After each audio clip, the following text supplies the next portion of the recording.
Now, you thought we voted against this rising new apartheid when we said no to the voice a couple of weeks ago. Well, as if. Give you another example. Well, last night I listed just some of the mountains and rock formations Australians now can't climb if they're of the wrong race, and some of the popular camping sites that have also now been banned for so-called cultural reasons, reasons that Aboriginal groups rarely explain. Now, tonight, another example, a ban on camping on the banks of the Regina River and Lakes Francis and Canalan in Camooweal near the Queensland-Northern Territory border, again for supposed cultural reasons that haven't been explained, been going on for months now. The local business community is apologising to tourists, saying there's been no consultation and a ban that's going to hurt the town and its tourism industry. I've got to say, all these supposed cultural bans after all these decades, often on sites that have been very popular for very long, evidence of Aboriginal culture can't really be seen, if at all. This strikes me more as a power move. So much for reconciliation.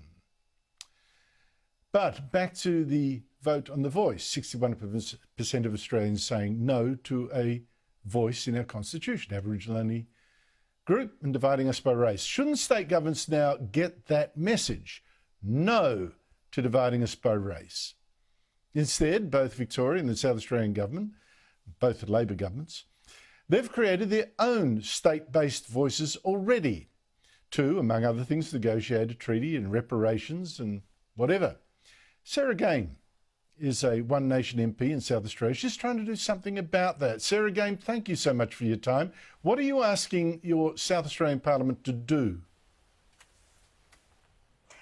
Thank you so much, Andrew. Well, what I'm asking the South Australian Government to do is to listen to the South Australian people who've made it really clear, with the overwhelming majority voting against having race-based division at the referendum. And that's why I've done what I think is the right thing to do, and really the simple thing to do, which is to introduce a bill to repeal our state-based voice. Unfortunately, a lot of South Australians will only be finding out now that despite voting no at the referendum, we're actually still left with our own state-based voice of over 100 people. Over 100 people, incredible. Where are the Liberals on this? Really, they should have been against this as well. Where are they? Well, luckily, Andrew, they have expressed some preliminary support for my bill. I think initially they'd come out and said that they'd wait and see how the state-based voice operated and possibly look at doing some amendments to that.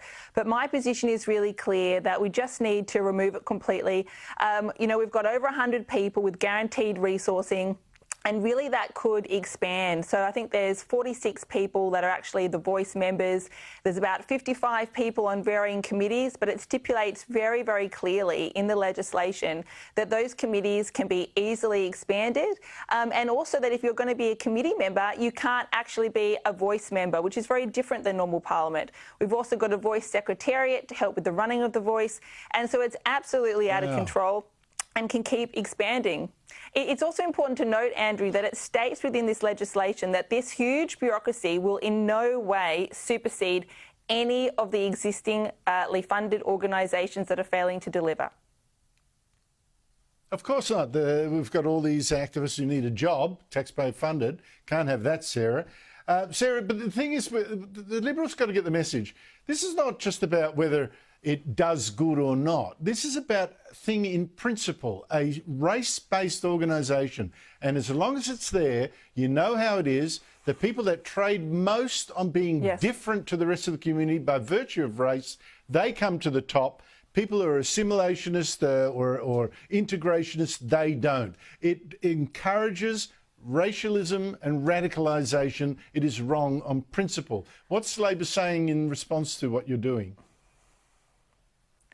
Well, they've firmly put their foot down that they're going to go ahead with this anyway, which I think is a real mistake. I mean, let's make clear that the Aboriginal and Torres Strait Islanders could easily be left without a voice despite this enormous voice, because despite the legislation stipulating that these 100 or so members will have guaranteed resourcing, they're actually not required to attend Parliament or make parliamentary reports. It's totally at their own discretion. And which is really almost unbelievable. But back to your point about division, absolutely. I mean, South Australians are doing it tough. It doesn't matter your ancestry or where you're from. Many South Australians are struggling. They're in poverty. We've got a cost of living crisis, and South Australians do not want this. And I've made it clear from the very beginning that what we want to do is support people based on need, not based on race or ancestry. And, you know, that's the way that the Liberals need to go. And frankly, the Labor government need to come out and say, we've made a mistake, and we're going to listen to the South Australian people. Oh, you make a very good point. There are people, Aborigines, who very much need help. I'm thinking a number of people in the APY lands, for instance. They do need help, but it's got to be treated on the basis of need, not of race, because the activists you see coming to these voice things, they don't seem to need a hand up to me, a lot of them, not on the public teat. Sarah, again, thank you so much indeed for your help, and good luck to you.